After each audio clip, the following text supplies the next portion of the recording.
Bonjour à tous, ici Jean-Philippe Lebleu du Comité pour la République du Canada. Voici la présentation pour la semaine du 9 mai 2016. Bonjour à tous, nos amis en Haïti, au Canada, en France, dans les autres pays francophones. Donc aujourd'hui, nous allons faire un retour sur la présentation donnée par le Comité d'action politique de Lyndon LaRouche, une présentation donnée le 6 mai 2016, donc vendredi dernier, menée par M. Matthew Ogden, du mouvement politique de LaRouche et de Jeffrey Steinberg, qui est un des éditeurs principaux du magazine Executive Intelligence Review, lui aussi un membre de l'équipe du mouvement LaRouche aux États-Unis. Donc, ce qui a précédé le webcast, certains de nos membres aux États-Unis ont eu des discussions avec M. LaRouche et son épouse, Mme Elga LaRouche, qui continue de faire plusieurs voyages à travers le monde pour faire la promotion de la nouvelle route de la soie, donc de la politique de développement économique promue par le mouvement LaRouche depuis déjà plusieurs décennies. Récemment, M. LaRouche, à cause de la situation, et aussi évidemment, un des sujets très importants qu'il faut amener, c'est le danger de guerre mondiale qui aujourd'hui frappe à nos portes. Aujourd'hui, la présentation est donnée le 8 mai, donc aujourd'hui, dimanche, à Montréal, on a eu en fait une manifestation organisée par la communauté arménienne qui soulignait évidemment le génocide arménien. Il y a eu plusieurs invités. On a environ peut-être 500 personnes qui sont venues à ce défilé-là. Et le mouvement LaRouche à Montréal était présent. Et donc évidemment, il s'agissait de souligner un génocide horrible et en fait souligner tous les génocides et toutes les guerres qui ont eu lieu dans le passé de l'humanité et de tenter de donner un message d'espoir pour le futur. Parce qu'évidemment, on ne peut pas retourner en arrière et tout résoudre, mais on peut en fait créer un avenir meilleur pour les prochaines générations. Donc, M. LaRouche avait cependant des mots très crus concernant la situation mondiale actuelle. Il a dit, je cite, il dit, nous ne sommes pas au bord de la Troisième Guerre mondiale, nous sommes en plein milieu. La guerre est déjà ici, et si nous ne l'arrêtons pas, la civilisation risque de disparaître. Civilization will no longer exist en anglais, pour citer les mots exacts. Qu'est-ce que ça veut dire exactement? Bien évidemment, ceux qui connaissent un peu le mouvement LaRouche savent très bien que en fait, on fait une campagne maintenant depuis déjà plusieurs décennies, non pas simplement pour arrêter une guerre ou arrêter une crise économique, mais en fait pour empêcher un âge des ténèbres, donc un âge sombre comme l'a connu l'Europe l'Europe du 15e siècle, où on a eu la peste noire, on a eu une crise économique sans précédent qui a tué en fait le tiers de la population de l'Europe. Ce dont M. LaRouche parle et son épouse, Mme Zip LaRouche, parle de ce danger, en fait, que la civilisation même disparaisse. Donc, où on retourne à l'âge de pierre, où les grands avancements, les grandes avancées de la Renaissance italienne, de la Renaissance islamique, la Renaissance grecque, que ces avancées-là disparaissent. Et en fait, ce qui disparaît le plus rapidement, ce ne sont pas les infrastructures, les ponts, les autoroutes, ce ne sont pas les services sociaux, mais c'est en fait notre conception de l'humanité qui disparaît de petit à petit. Et à un certain point, comme on le voit beaucoup aujourd'hui, l'être humain n'est simplement considéré que comme un animal. Donc un animal qui vit dans la loi de la jungle et où les plus gros l'emportent et on considère cela comme une loi.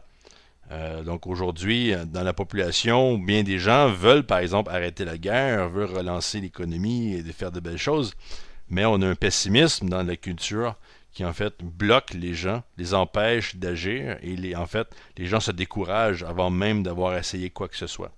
Et c'est pour ça que Mme Zip LaRouche, depuis très longtemps, elle pose la question à savoir, ben, les gens à l'époque, les gens avant la guerre en Irak, donc vers la période de 2002 environ, Les gens allaient dans la rue pour dénoncer la guerre en Irak et le danger que cela représentait, l'espèce de changement politique, le changement drastique de la politique américaine où, après le 11 septembre, on s'est lancé dans des guerres sempiternelles, vraiment des guerres impériales. Et Mme Zepp-Larouche pose la question, pourquoi est-ce qu'aujourd'hui les gens ne sortent pas dans la rue alors qu'on a un danger de guerre nucléaire? Et c'est pour ça qu'il faut parler de la culture. En fait, qu'est-ce que les gens ont entre les deux oreilles qui les empêche d'agir? Donc, il ne s'agit pas ici simplement de blocage si vous êtes au Canada ou si vous êtes aux États-Unis. Vous n'allez pas trouver des soldats dans la rue qui vont vous empêcher d'être politique, vont vous empêcher de parler des choses importantes. Cependant, vous avez des gens qui vivent le moment présent, des gens qui vivent pour se distraire, des gens qui, en fait, ne veulent pas penser à l'avenir ou ne veulent pas penser à la réalité actuelle parce qu'elle est difficile à concevoir, elle est difficile à affronter. Donc, on a toute une culture du moment présent. Et en fait, ça peut sembler très romantique et une très belle idée de vivre le moment présent. Cependant, dans la réalité, ça peut mener à la destruction d'une civilisation tout entière. Si on oublie l'idée de façonner l'avenir et en fait de s'y préparer.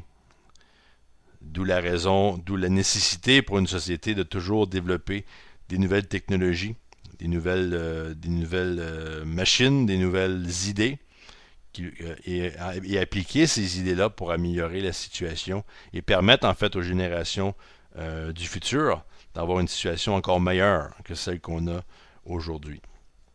Donc une citation dure de M. Larouche, mais une citation très réaliste de la situation. Et pour discuter justement de cette question de guerre et de culture, en fait, ce qu'on a eu récemment en Syrie, on a eu en fait un petit avant-goût de ce que pourrait être une renaissance économique et culturelle. Donc nous sommes dans un contexte évidemment où les États-Unis et l'Angleterre continuent de faire de grandes déclarations, des provocations contre la Russie et la Chine, donc en provenance de la Maison-Blanche et de certains alliés de l'OTAN. Donc il y a ce discours haineux, il y a un discours de provocation. Et pendant ces déclarations impériales d'attaque et d'envahissement, en fait, on a eu dans la ville de Palmyra, en Syrie, donc une ville qui est reconnue pour en fait ses artefacts historiques, pour ses monuments de l'ancienne Syrie. Aujourd'hui, plus particulièrement, on a parlé de la ville de Palmyra parce que c'est en fait une des bases du groupe terroriste État islamique. Et c'est en fait dans cette ville-là, dans un théâtre dans la ville de Palmyra, donc un théâtre qui est vieux de plusieurs centaines d'années, c'est là où État islamique ont orchestré les exécutions. Donc toutes les exécutions, les tortures ont été faites dans ce théâtre. Donc ce que les Russes et le gouvernement syrien ont arrangé, c'est d'avoir justement un concert de musique classique dans ce théâtre-là. Donc, et le concert était mené par Valery Gergiev, qui est un grand chef d'orchestre russe et qui en fait dirigeait le Russian Mariinsky Theater Orchestra, qui ont joué des compositions de Bach et de compositeurs russes. Donc c'était en fait un concert plus que symbolique. C'était vraiment l'idée de relancer une culture d'optimisme dans la région. Évidemment, un optimisme nécessaire, mais aussi un optimisme envers, pas simplement le Proche-Orient, mais envers l'humanité en soi. Et c'est là l'importance de la musique classique, de la musique de gens comme Beethoven, Mozart, Schumann, Schubert, etc. Des gens qui composent en fait de manière universelle. Donc, ce concert-là, évidemment, on a eu une audience très variée de soldats, d'habitants de la ville de Palmyra. Et c'est aussi, il faut le souligner, ce concert-là se déroulait dans un contexte qui est encore très dangereux. Évidemment, le combat, les combats continuent à l'extérieur de Palmyra. Donc, c'était évidemment quelque chose de risqué, mais quelque chose de nécessaire pour renvoyer l'idée justement que les êtres humains ne vont pas céder à la terreur et au barbarisme. Donc, État islamique qui représente en fait une forme de barbarisme on a vu des choses similaires dans l'histoire avec le nazisme, les envahisseurs mongols de Genghis Khan, etc. Et en fait, on voulait donner un signal très fort de dire l'humanité ne s'agenouillera pas devant le barbarisme, la terreur et aussi l'impérialisme, évidemment. Comme on va le discuter tantôt, il faut toujours, si on veut arrêter le terrorisme, il faut toujours retourner en fait à qui appuie, qui finance et qui promeut le terrorisme. Donc, c'est pas juste le soldat islamiste disjoncté qu'il faut arrêter, mais c'est avant tout les créateurs de ce terrorisme. Donc, ce concert-là était aussi a été donné en l'honneur de 2 personnes. Donc, la première personne était donc le docteur Khaled Al-Assad. Monsieur Khaled Al-Assad est devenu célèbre récemment parce que c'est un archéologue syrien qui est celui qui s'occupait justement des ruines dans la ville de Palmyra, donc des ruines qui datent d'environ l'an 200 après Jésus-Christ. Et M. Al-Assad a refusé à État islamique de leur donner accès à certaines statues et autres reliques de la région. Et pour cette raison-là, M. Al-Assad a été torturé et on lui a coupé la tête par la suite. Donc une personne d'un grand courage. Et l'autre personne, c'était en fait un officier des forces spéciales russes qui a été tué à la mi-mars de cette année en Syrie.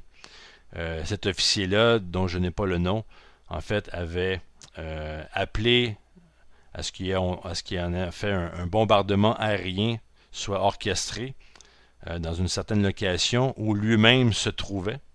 Donc il a risqué, en fait, il a donné sa vie pour justement gagner une bataille importante dans la région de Palmyra. Donc un homme évidemment de courage et qui a évidemment un geste très généreux pour en fait gagner la bataille contre le terrorisme. Donc ces 2 personnes-là, le discours a été donné en leur mémoire. Donc le programme, on a eu du Jean-Sébastien Bach, on a eu 2 compositeurs russes modernes dont on a joué les compositions. Donc le premier étant nommé Rodion Tchétchedrin. Donc on a joué des extraits de ces opéras intitulés en anglais Not by Love Alone. Donc en français, pas simplement grâce à l'amour. Et l'autre compositeur était Sergei Prokofiev, qui lui est un compositeur du début du 20e siècle. Donc on a joué, une pièce de sa première symphonie, qui est connue comme étant la symphonie classique. Donc, un très beau discours, et le discours est disponible sur YouTube.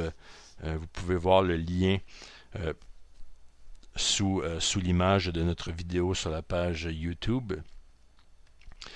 Aussi, on a eu, avant le discours, avant le concert, on a eu un discours du président russe et aussi du chef d'orchestre Valéry Gergiev, donc M. Poutine, qui disait en fait que ce concert était un signe de notre gratitude, de notre souvenir et de notre espoir. Il faut voir cela comme étant justement le souvenir de toutes les victimes de la terreur, peu importe l'endroit et la période, donc les victimes de crimes contre l'humanité Et bien sûr, quand on parle d'espoir, on parle pas simplement de faire revivre la ville de Palmyra comme étant justement en fait un cadeau culturel à l'humanité, mais il faut penser en fait à toute l'humanité au complet, à la civilisation moderne et aussi à notre bataille justement contre le terrorisme international. M. Poutine continue en disant « Les actions d'aujourd'hui sont des actions dangereuses », en parlant du concert qui est dans une situation de guerre toujours. Donc le pays est toujours en guerre en Syrie. Donc il faut justement beaucoup de courage et beaucoup de force personnelle pour mener à bien ce concert. Et M. Gergiev a suivi par la suite en disant justement nous protestons contre les barbares qui ont détruit des monuments magnifiques de la culture mondiale. Nous protestons contre les exécutions de citoyens syriens qui ont lieu dans ce théâtre, en faisant référence justement à ce qu'on disait au début, à la torture et les exécutions menées par État islamique dans le théâtre même de la ville de Palmyra. Donc là, ce qu'on va parler maintenant, on va parler en fait d'une entrevue que M. Jeff Steinberg de Executive Intelligence Review a donnée avec, a interviewé le sénateur de l'État de la Virginie, donc ce qu'on appelle un state senator, donc un sénateur d'État dans l'État de la Virginie, un dénommé Richard Black, qui est quelqu'un avec un grand passé militaire, qui lui a passé une semaine en Syrie et a visité la ville de Palmyra environ une semaine avant le concert, concert classique mené par le conducteur, le chef d'orchestre russe. Donc il est allé en Syrie, au Liban, et il a visité la ville de Homs, Damas et Palmyra. Donc ce que M. Steinberg avait à dire là-dessus, et encore là, si vous regardez au-dessous du vidéo YouTube, vous allez voir le lien pour cette entrevue en anglais. Donc, M. Steinberg rappelle certains faits, donc en disant que M. Black était au Liban et en Syrie, en fait, juste un peu avant la semaine de Pâques. Et en fait, un des points saillants de son visage, comme il l'a décrit lui-même dans l'entrevue qu'il a donnée, ça a été justement sa visite à Palmyra. Une visite en fait qui a demandé un très grand effort de sécurité pour pouvoir acheminer M. Black dans cette région-là. En fait, une région où il y a en fait, le sol est couvert encore aujourd'hui de mines et donc il fallait des hélicoptères, des avions. C'était vraiment très difficile. Mais M. Black était un représentant du gouvernement américain, donc il était là pour discuter sérieusement de solutions. Il n'était pas là pour une petite visite touristique ou pour aller simplement répéter les discours d'Obama qui veut absolument que le président Assad soit renversé, etc. Il était là pour discuter des vraies choses.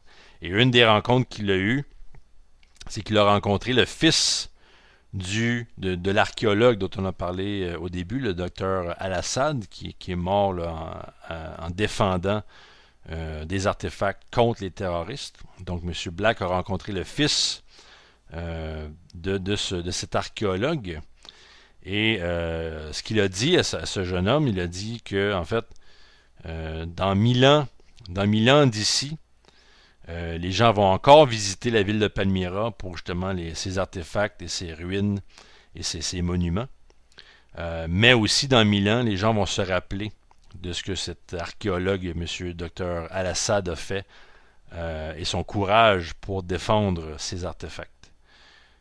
Donc un discours vraiment, une situation remplie d'espoir et aussi une citation très véridique, très solide, pour vraiment démontrer en fait l'importance pour l'espèce humaine de connaître sa culture et son histoire. Donc il ne s'agit pas là d'une simple région touristique pour ramasser des fonds pour payer les services de l'État. Il s'agit en fait de souvenirs très importants de l'histoire, pas simplement du Proche-Orient, mais de l'histoire du développement de la civilisation mondiale. Donc toujours, évidemment, toujours en série, la bataille a lieu entre en fait les forces du gouvernement syrien et les différents terroristes, des terroristes qui se font passer pour une espèce d'opposition légitime, mais en fait c'est le même problème où la Syrie est dans un conflit civil de tous les côtés. Monsieur Larouche et d'autres personnes ont fait beaucoup d'allusions à la situation actuelle, en fait pas des allusions, mais, pardon, mais des comparaisons entre en fait, ce qui se passe aujourd'hui en Syrie et la Première Guerre mondiale. Donc on se rappelle, en fait plusieurs personnes se rappellent que la Première Guerre mondiale avait commencé en 1914, après que un des dirigeants de la région de la Yougoslavie a été assassiné. Donc on appelle ça la tuerie de Sarajevo. Cependant, la Première Guerre mondiale avait déjà commencé avant ça. En fait, elle avait commencé 24 ans avant, avec le renvoi en Allemagne du chancelier Bismarck. Donc c'est à ce moment, en fait, où l'Allemagne est devenue, en fait, s'est dirigée vers une politique beaucoup plus impériale, et l'assassinat à Sarajevo a simplement servi de prétexte. Et aujourd'hui, quand on regarde la situation, on regarde l'étalement militaire américain et de l'OTAN à travers la Syrie, l'Irak, la Libye, l'Afghanistan et aussi en Asie, dans la mer de Chine. Et en fait, on voit qu'il y a plein de prétextes qui pourront être utilisés pour démarrer une guerre, pas simplement une guerre de pétrole, mais vraiment une guerre impériale, une guerre de non-retour entre les États-Unis d'un côté, avec l'Angleterre et l'OTAN, et de l'autre, la Russie et la Chine. Évidemment, une guerre que personne ne peut gagner, mais il y a toujours quelques détraqués mentaux qui pensent pouvoir gagner une guerre nucléaire. Si vous ne me croyez pas, vous pouvez lire Edgar Allan Poe. Il a écrit une belle histoire là-dessus. The Mask of the Red Death, donc le masque de la mort rouge, dans lequel justement des oligarches font la fête dans un château pendant que la peste envahit le village, et ces oligarches se pensent à l'abri de la peste parce qu'ils sont plus élevés, parce qu'ils sont des oligarches après tout. Les pestes, ça emporte les faibles, pas les oligarches. Et évidemment, la mort rouge prend toutes les vies dans ce château. Parce qu'évidemment, on ne peut pas se sauver de la réalité. On peut rêver, on peut divaguer, cependant la réalité nous rattrape. Donc aujourd'hui, toute l'Eurasie est vraiment un territoire de guerre où tout peut faire sauter l'Eurasie au complet, que ce soit la Corée du Nord, l'Ukraine, la Syrie, etc. Donc les forces de l'OTAN continuent d'accroître leur présence autour de la frontière russe, dans les Baltiques, en Ukraine, en Pologne, récemment aussi en Lituanie. Donc des nations comme la Pologne et la Lituanie qui veulent en fait avoir un système de défense antimissile sur leur territoire, donc tout près de la frontière russe.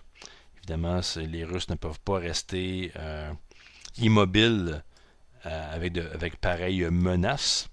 Et aussi le territoire de guerre dans l'océan Pacifique, donc dans la mer de Chine, avec le positionnement de systèmes de défense antimissile en Corée du Sud, supposément pour protéger les gens là-bas de la Corée du Nord.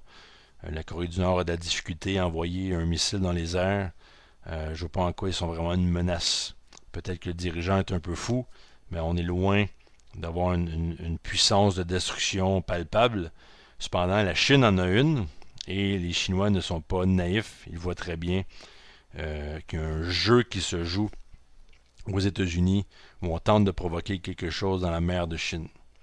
La Chine et la Russie vont en fait, ils viennent tout juste d'annoncer qu'ils vont organiser des opérations d'exercices militaires conjoints, des exercices visant en fait, on simule une attaque par missile, donc un exercice de défense antimissile. Donc on voit que ces gens-là prennent très au sérieux la présence de l'OTAN partout autour de leurs frontières, de leurs côtes.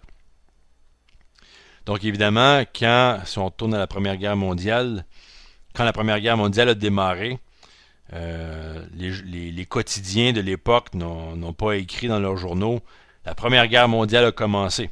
C'était un processus évolutif et évidemment, on s'est retrouvé après quelques jours, quelques semaines avec une guerre mondiale.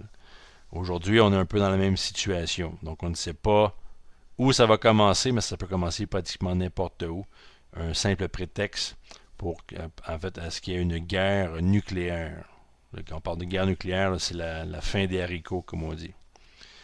Donc, cette idée du concert de musique classique à Palmyra, c'est dans ce contexte-là qu'il faut le voir. Donc, où on a une population qui se bat contre le terrorisme, qui se bat contre l'impérialisme, mais pas simplement de manière militaire ou de manière physique. Il faut une bataille de l'esprit, une bataille de l'âme contre la barbarie, contre les mensonges et contre les injustices. Donc, malgré le fait que la Syrie est encore une zone de guerre, ce concert-là a eu lieu. Et c'est ce type d'intervention qui peut donner justement l'espoir nécessaire aux gens de continuer à se battre et en fait à gagner. Donc le concert se veut une idée très concrète, en fait une déclaration très forte contre l'idée de génocide, contre l'idée de terrorisme financé par l'Arabie Saoudite, protégé par les Britanniques, et que cette politique de déstabilisation-là est inacceptable et intolérable et qu'il faut s'en débarrasser le plus vite possible. M. Larouche, dans ses commentaires, a voulu rajouter le fait que le secrétaire d'État américain John Kerry, quelqu'un qui récemment semblait se diriger dans la bonne direction, en ayant plusieurs discussions avec la Russie pour parler du processus de paix en Syrie et d'organiser un processus de paix dans cette région-là. Cependant, récemment, a changé son fusil d'épaule de manière très radicale en demandant dans une déclaration faite cette semaine à ce que le président Assad quitte son poste d'ici le mois d'août. Sinon, il allait avoir des répercussions.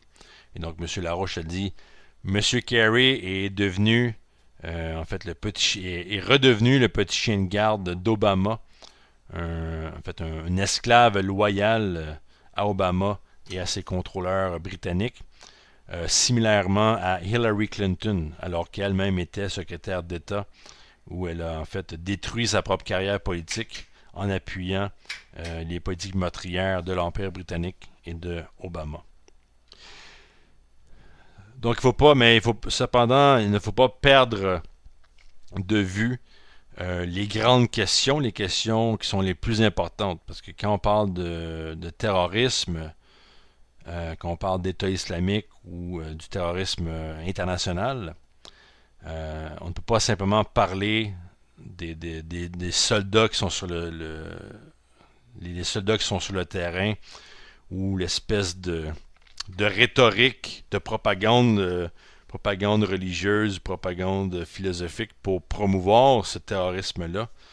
En fait, un terrorisme qui déstabilise les pays et qui vise en fait à détruire les pays. La vraie question qu'il faut se poser, c'est d'où vient ce terrorisme-là? Et le mouvement Larouche a fait beaucoup de travail là-dessus. Évidemment, le terrorisme ne date pas de 2001, avec le 11 septembre de Ben Laden. Ça date en fait, de plusieurs décennies avant cela. Et en fait, la source de ce terrorisme global, on ne parle pas simplement ici du terrorisme islamiste, mais du terrorisme, que ce soit le narco-terrorisme, par exemple, en Amérique latine, ou le terrorisme islamique, que ce terrorisme global nous provient en fait de Londres, en Angleterre. Et que c'est vraiment là où on a vu germer en fait cette idée d'appuyer et de financer des groupes qui mènent une guerre irrégulière aux nations de l'Eurasie, Donc on parle évidemment ici là, d'une empire britannique qui n'a pas disparu, loin de là. Elle est toujours très active. Cependant, elle ne fait pas la guerre directement au pays, mais elle utilise le vieil adage de diviser pour régner. Et l'expression moderne de ce dicton, c'est le terrorisme islamiste. L'Arabie saoudite est évidemment un joueur dans cette politique de déstabilisation-là. On se rappelle, dans les années 80, le fameux contrat Al-Yamama, un contrat entre le gouvernement britannique et l'Arabie saoudite, un contrat qui visait l'échange de jets, d'avions de chasse britanniques contre du pétrole, beaucoup de pétrole, et avec Mme Margaret Thatcher, qui était la première ministre de l'Angleterre à l'époque, de la Grande-Bretagne, et le prince Bandar bin Sultan de l'Arabie saoudite.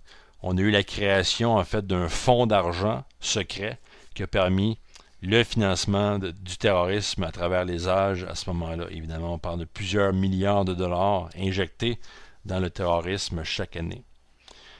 Et c'est pour ça qu'il faut regarder Londres. Il faut regarder cet empire qui vise la destruction du concept même de nation. Donc, on a l'islamo-terrorisme au Proche-Orient et en Europe. On a le narcoterrorisme en Amérique latine. On a différentes formes d'anarchisme ou de mouvements d'extrême droite en Europe ou dans les Amériques. Tout ça cherche une seule et même chose, à détruire les nations. Et c'est en fait ce que la finance de Wall Street et de la City de Londres tentent de faire de même.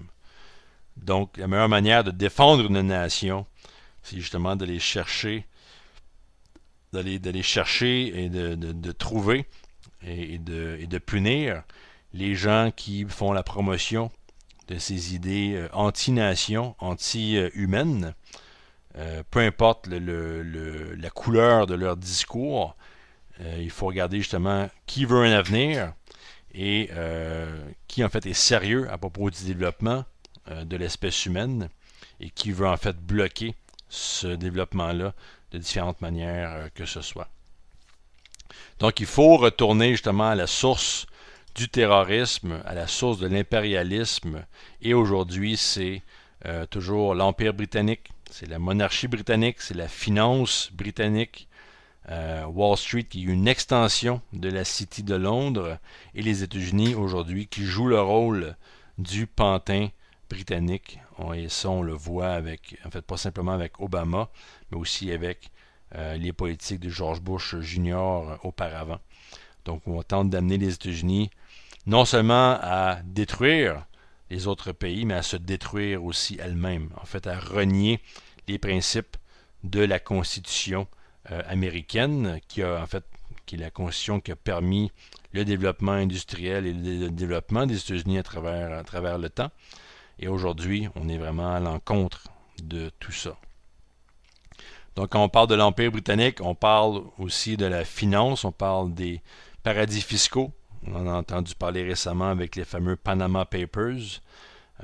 Donc, il faut exposer ces centres financiers et les mettre en faillite si nécessaire. Donc, il faut réorganiser tout le système financier dans lequel on se trouve et justement articuler une approche commune entre les États-Unis, la Russie, la Chine, l'Inde, qui sont en fait les quatre grandes nations qui mènent le monde maintenant et qui ont aussi le plus de potentiel, évidemment, la Chine et l'Inde avec une très grande population et aussi une vaste croissance économique qui a lieu depuis déjà quelques années et qu'il faut organiser justement une politique commune contre cette menace terroriste anglo-saoudienne, donc un terrorisme autant militaire que financier. Et qu'il faut par la suite discuter justement des moyens à utiliser pour faire de cette nouvelle paix quelque chose de durable. Donc comment amener les gens en fait à quitter le terrorisme et en fait à s'instruire, à se développer pour l'avenir. Et c'est là où la politique chinoise de la route de la soie doit nous venir à l'esprit. Donc une politique gagnant-gagnant pour le développement de l'Eurasie et évidemment de tous les autres continents en même temps. La Chine qui est le meneur maintenant dans cette politique où la Chine voyage partout à travers le monde pour créer ces grands projets de développement, pour créer une espèce de grand réseau d'infrastructures, une coopération par rapport au développement scientifique et technologique et justement façonner un avenir pour la planète au complet. Ce qui amène justement des gens aux États-Unis ou en Angleterre à promouvoir la guerre de plus en plus pour empêcher ce développement autour de la nouvelle route de la soie. Et évidemment, permettre aussi de résoudre le problème au Proche-Orient et en Europe maintenant avec la crise migratoire. Donc une crise évidemment où une Europe économiquement déchue tente tant bien que mal d'accueillir des centaines de milliers, voire des millions de réfugiés à chaque année. Donc, on est incapable d'insérer ces gens-là dans l'économie parce qu'il n'y a pas d'emploi. C'est très dur et on n'a pas d'argent. Donc, l'Europe, en fait, l'Union européenne n'existe pas. On a une Europe qui est complètement désunie. On a une union des banques européennes peut-être, mais c'est tout.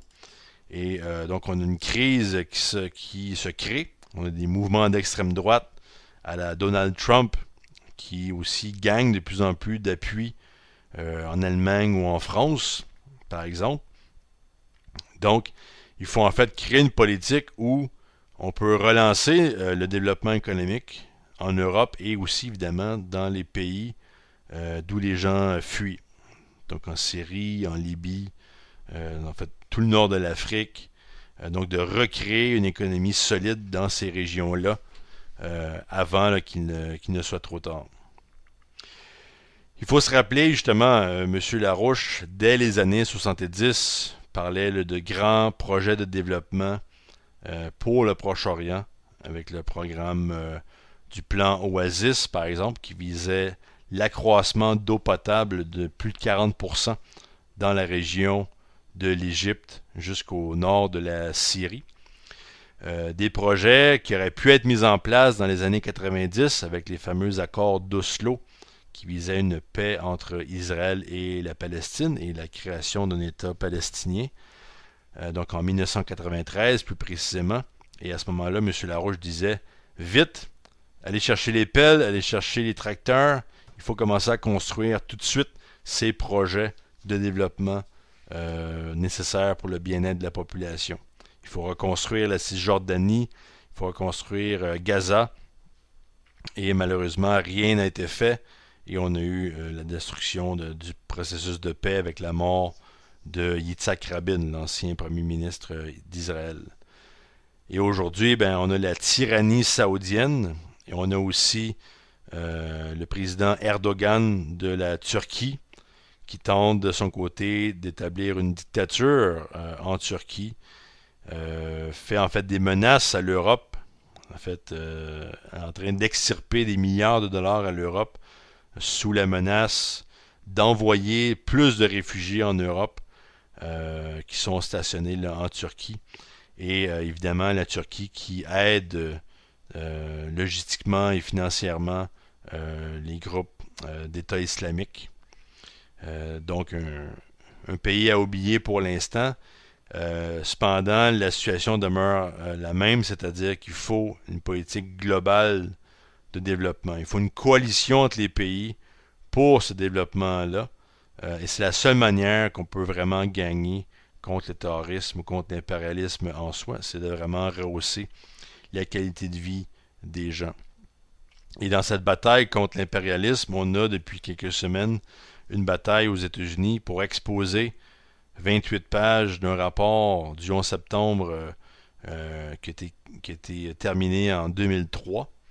Donc 28 pages qui traitent du rôle de l'Arabie saoudite dans le 11 septembre 2001, les attentats là, à New York et à Washington. Évidemment, ce qu'on a eu récemment, on a eu en fait, beaucoup de pression qui est venue de plusieurs politiciens, dont l'ancien sénateur américain Bob Graham, le mouvement Larouche évidemment, et aussi un documentaire fait par l'émission de télévision 60 Minutes aux États-Unis, sur la chaîne CBS, qui traite justement de ces 28 pages et en fait de l'exportation par l'Arabie Saoudite du terrorisme et de leur faction religieuse qui est le wahhabisme. Récemment, beaucoup de pressions ont été faites sur l'administration Obama. Obama qui avait dit en 2008 qu'il exposerait ces 28 pages-là. Il avait promis ça aux familles des victimes du 11 septembre 2001. Donc récemment, à l'émission Meet the Press, le directeur de la CIA, John Brennan, a dit au peuple américain, oubliez ça, les 28 pages, ça ne sert à rien. Ce ne sont que des morceaux de renseignements non digérés, comme il l'a dit lui-même. Et en fait, ce qui va à l'encontre de ce que l'ancien sénateur Bob Graham disait, c'est que non, au contraire, ces 28 pages-là ont des informations très précises et que c'est pour ça qu'il faut révéler pour vraiment aller chercher la vérité dans ce sujet-là et faire les changements appropriés par la suite. Donc l'exposition de ces 28 pages-là est vraiment un geste très stratégique qui pourrait avoir lieu grâce aux États-Unis et qui pourrait justement amener les États-Unis vers une coopération avec Vladimir Poutine et la Russie dans une bataille, dans un flanc contre le terrorisme international. Il faut garder en tête aussi que Vladimir Poutine, et ça M. Larouche a mis beaucoup l'accent là-dessus, Vladimir Poutine sait ce qu'il fait d'un point de vue militaire. C'est quelqu'un qui a une très grande connaissance stratégique. C'est quelqu'un qui, dès ses premiers jours en politique, donc alors qu'il était premier ministre sous Boris Yeltsin et par la suite comme président, M. Vladimir Poutine qui s'est occupé là, de la fameuse deuxième guerre tchétchène, donc contre les terroristes de la Tchétchénie. Donc c'est quelqu'un qui a une approche très stratégique et qui connaît la situation. M. Larouche, déjà en 1999, avait produit un court vidéo intitulé Tempête au-dessus de l'Asie, dans lequel il a justement démontré que la tactique britannique géopolitique à ce moment-là était de détruire la Russie. La Russie qui venait de perdre son système communiste et qui s'est retrouvée en fait s'est retrouvée victime d'un pillage total d'un point de vue économique. La Russie qui en fait qui était victime d'un génocide à ce moment-là. Et aujourd'hui, la Russie tente tant bien que mal de se relever et réussit à plusieurs égards. Cependant, la Russie demeure un ennemi pour la géopolitique britannique. Et c'est ça qu'il faut vraiment comprendre quand on regarde la Russie. Il ne s'agit pas ici de... Enfin, on voit dans les médias canadiens ou autres beaucoup de diffamations contre Vladimir Poutine, mais le fait est que toutes ces diffamations-là ne parlent jamais de la véritable stratégie, de la véritable situation générale en Eurasie. Donc cette déstabilisation continuelle contre la Russie et contre la Chine. Donc ça, c'est un point très important. Et aujourd'hui, la Russie, la Chine avec l'Inde, en fait, représentent l'espoir pour le reste de l'humanité, grâce à la politique de la route de la soie. Donc, ce qui a été dit par le directeur de la CIA, c'était très direct et c'était en fait une grande insulte contre la population américaine qui veut connaître la vérité sur ce sujet-là. Évidemment, la CIA va continuer de protéger Obama, de mentir sur le sujet, sans compter aussi, évidemment, le FBI qui est là pour faire de la propagande aux États-Unis, garder les gens silencieux, en fait, et aussi apeurés. En fait, on a entendu plusieurs choses dans les nouvelles aux États-Unis par rapport aux 28 pages. Mais en fait, même l'administration Obama, à un certain point, disait ne vous inquiétez pas, on est à quelques mois d'exposer ces 28 pages-là, on va juste regarder quelques trucs ici et là. Et finalement, ben, il y a eu un changement de décision. On a dit non, on n'expose pas ça. C'était en fait l'attaché de presse du président Obama, un dénommé Josh Earnest, qui disait ça à justement une entrevue télévisée, comme quoi l'administration Obama avait changé son fusil d'épaule, que ce qu'il y avait dans les 28 pages était simplement des pistes très vagues, mais en fait la réalité est tout autre. Et on pourrait faire aussi un parallèle avec l'histoire américaine, parce que l'exposition de ces 28 pages-là, on peut en fait faire un lien avec la même situation américaine, mais à l'époque de la guerre du Vietnam, où on a eu le sénateur de l'époque, un sénateur dénommé Mike Gravel, qui lui avait exposé un document qui s'appelait les Pentagon Papers. Et ce dossier du Pentagone traitait en fait de la guerre du Vietnam et à quel point la guerre du Vietnam était un échec total. Donc M. Gravel, en exposant ces documents-là, a permis en fait de graduellement mettre un terme à cette guerre inutile et dévastatrice, autant pour le Vietnam que pour les États-Unis à l'époque. Et aujourd'hui, ben, en fait, on espère que la même chose va se produire par rapport aux 28 pages, qu'on va pouvoir exposer la vérité et ainsi créer les conditions visant à détruire le terrorisme, détruire leurs sponsors, donc l'Empire britannique avec l'extension saoudienne, et pouvoir créer les conditions pour la paix. Et j'aimerais conclure là-dessus, évidemment, en vous parlant, enfin, on peut commencer par retourner à ce fameux concert de musique classique à Palmyra. Il faut se demander quel genre d'esprit, quel genre de mentalité a-t-on besoin pour vraiment créer une situation de paix et de développement. Parce qu'une paix, la paix, il faut créer cette paix-là. On ne va jamais avoir de paix dans le monde si les gens considèrent que faire la paix dans le monde, c'est simplement d'être gentil soi-même. On rencontre beaucoup de gens qui ont cette vision très très immature du rôle qu'ils ont à jouer pour en fait créer la paix sur la planète Terre, qui est un long processus, mais qui peut se produire très rapidement si on s'y met.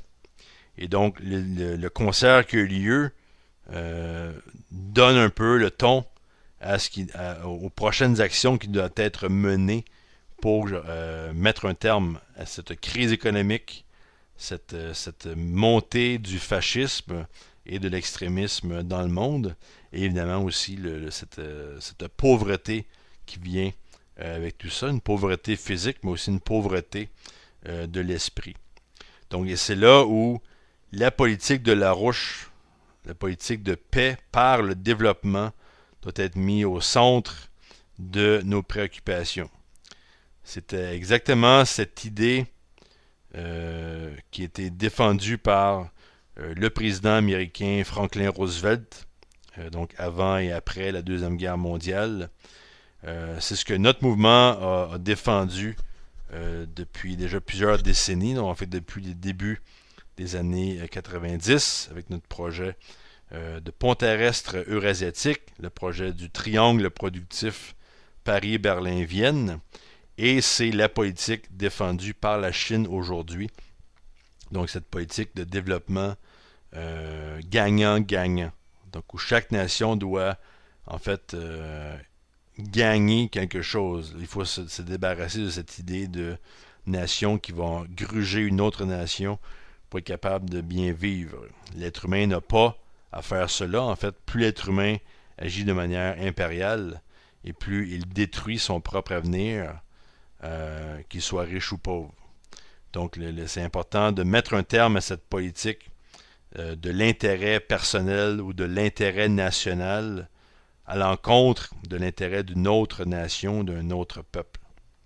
Donc, c'est cette idée qu'il faut ramener, une idée qui n'est pas jeune, c'est une idée en fait qui date plusieurs centaines d'années, cette idée par exemple de la première route de la soie, où les êtres humains, malgré leurs cultures différentes, arrivaient à échanger des idées, à échanger des biens, des technologies, afin d'améliorer les pays, en fait les nouveaux pays ou les nouvelles cultures que l'on rencontrait à ce moment sur la route de la soie. Donc évidemment, il n'y a pas de solution pragmatique à la crise actuelle. Il n'y a pas de simple sparadrap ou de pansement qu'on peut mettre sur la crise actuelle et dire voilà, nous avons résolu le problème. C'est une bataille de longue haleine et si on veut vraiment gagner cette bataille-là, il faut replonger dans l'histoire et aller chercher le meilleur de l'humanité. Et c'est ce que ce concert classique à Palmyra, en fait, je pense que c'est le meilleur symbole pour justement cette recherche du meilleur de l'humanité. Donc, voici la présentation pour cette semaine. Mon nom est Jean-Philippe Lebleu. Je vous dis à la semaine prochaine. Le génocide arménien. Il y a eu plusieurs invités. On a environ peut-être 500 personnes qui sont venues à ce défilé-là. Et le mouvement Larouche à Montréal était présent.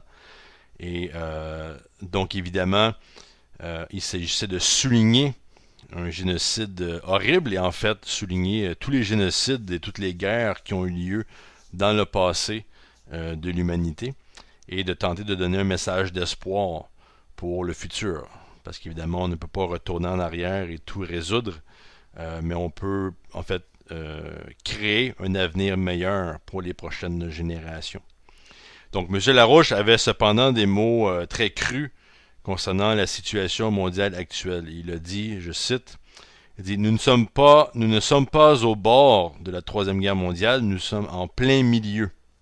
La guerre est déjà ici, et si nous ne l'arrêtons pas, la civilisation risque de disparaître.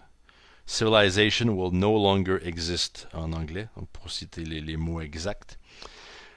Qu'est-ce que ça veut dire exactement? Bien évidemment, ceux qui connaissent un peu le mouvement Larouche savent très bien que en fait, on fait une campagne maintenant depuis déjà plusieurs décennies, non pas simplement pour arrêter une guerre ou arrêter une crise économique, mais en fait pour empêcher un âge des ténèbres. Donc un âge sombre comme l'a connu l'Europe l'Europe du 15e siècle, où on a eu la peste noire, on a eu une crise économique sans précédent qui a tué en fait le tiers de la population de l'Europe. Ce dont M. Larouche parle et son épouse, Mme, après le 11 septembre, on s'est lancé dans des guerres sempiternelles, vraiment des guerres impériales. Et Mme Zepp-Larouche pose la question, pourquoi est-ce qu'aujourd'hui les gens ne sortent pas dans la rue alors qu'on a un danger de guerre nucléaire? Et c'est pour ça qu'il faut parler de la culture. En fait, qu'est-ce que les gens ont entre les deux oreilles qui les empêche d'agir? Donc il ne s'agit pas ici simplement de blocage si vous êtes au Canada ou si vous êtes aux États-Unis. Vous n'allez pas trouver des soldats dans la rue qui vont vous empêcher d'être politique, vont vous empêcher de parler des choses importantes. Cependant, vous avez des gens qui vivent le moment présent, des gens qui vivent pour se distraire, des gens qui, en fait, ne veulent pas penser à l'avenir ou ne veulent pas penser à la réalité actuelle parce qu'elle est difficile à concevoir, elle est difficile à affronter. Donc, on a toute une culture du moment présent. Et en fait, ça peut sembler très romantique et une très belle idée de vivre le moment présent. Cependant, dans la réalité, ça peut mener à la destruction d'une civilisation tout entière. Si on oublie l'idée de façonner l'avenir et en fait de s'y préparer. D'où la nécessité pour une société de toujours développer des nouvelles technologies, des nouvelles machines, des nouvelles idées, et appliquer ces idées-là pour améliorer la situation et permettre en fait aux générations du futur d'avoir une situation encore meilleure que celle qu'on a. Bonjour à tous, ici Jean-Philippe Lebleu du Comité pour la République du Canada. Voici la présentation pour la semaine du 9 mai 2016. Bonjour à tous, nos amis en Haïti, au Canada, en France, dans les autres pays francophones. Donc aujourd'hui, nous allons faire un retour sur la présentation donnée par le Comité d'action politique de Lyndon LaRouche, une présentation donnée le 6 mai 2016, donc vendredi dernier, menée par M. Matthew Ogden du mouvement politique de Larouche et de Jeffrey Steinberg, qui est un des éditeurs principaux du magazine Executive Intelligence Review, lui aussi un membre de l'équipe du mouvement Larouche aux États-Unis. Donc, ce qui a précédé le webcast, certains de nos membres aux États-Unis ont eu des discussions avec M. Larouche et son épouse, Mme Helga Tsepp-Larouche, qui continue de faire plusieurs voyages à travers le monde pour faire la promotion de la nouvelle route de la soie, donc de la politique de développement économique promue par le mouvement Larouche depuis déjà plusieurs décennies. Récemment, M. Larouche, à cause de la situation, et aussi évidemment, un des sujets très importants qu'il faut amener, c'est le danger de guerre mondiale qui aujourd'hui frappe à nos portes. Aujourd'hui, la présentation est donnée le 8 mai, donc aujourd'hui, dimanche, à Montréal, on a eu en fait une manifestation organisée par la communauté arménienne qui soulignait évidemment, Tsepp-Larouche parle de ce danger, en fait, que la civilisation même disparaisse. Donc, où on retourne à l'âge de pierre, où les grands avancements, les grandes avancées de la Renaissance italienne, de la Renaissance islamique, la Renaissance grecque, que ces avancées-là disparaissent. Et en fait, ce qui disparaît le plus rapidement, ce ne sont pas les infrastructures, les ponts, les autoroutes, ce ne sont pas les services sociaux, mais c'est en fait notre conception de l'humanité qui disparaît de petit à petit. Et à un certain point, comme on le voit beaucoup aujourd'hui, l'être humain n'est simplement considéré que comme un animal. Donc un animal qui vit dans la loi de la jungle et où les plus gros l'emportent, et on considère cela comme une loi. Donc aujourd'hui, dans la population, bien des gens veulent par exemple arrêter la guerre, veulent relancer l'économie et faire de belles choses, mais on a un pessimisme dans la culture qui en fait bloque les gens, les empêche d'agir, et en fait les gens se découragent avant même d'avoir essayé quoi que ce soit. Et c'est pour ça que Mme Tsepp-Larouche, depuis très longtemps, elle pose la question à savoir, les gens à l'époque, les gens avant la guerre en Irak, donc vers la période de 2002 environ, les gens allaient dans la rue pour dénoncer la guerre en Irak et le danger que cela représentait, l'espèce de changement politique, le changement drastique de la politique américaine aujourd'hui. Donc une citation dure de M. Larouche, mais une citation très réaliste de la situation. Et pour discuter justement de cette question de guerre et de culture, en fait, ce qu'on a eu récemment en Syrie, on a eu en fait un petit avant-goût de ce que pourrait être une renaissance économique et culturelle. Donc nous sommes dans un contexte évidemment où les États-Unis et l'Angleterre continuent de faire de grandes déclarations, des provocations contre la Russie et la Chine, donc en provenance de la Maison-Blanche et de certains alliés de l'OTAN. Donc il y a ce discours haineux, il y a un discours de provocation. Et pendant ces déclarations impériales d'attaque et d'envahissement, en fait, on a eu dans la ville de Palmyra, en Syrie, donc une ville qui est reconnue pour en fait ses artefacts historiques, pour ses monuments de l'ancienne Syrie. Aujourd'hui, plus particulièrement, on a parlé de la ville de Palmyra parce que c'est en fait une des bases du groupe terroriste État islamique. Et c'est en fait dans cette ville-là, dans un théâtre dans la ville de Palmyra, donc un théâtre qui est vieux de plusieurs centaines d'années, c'est là où était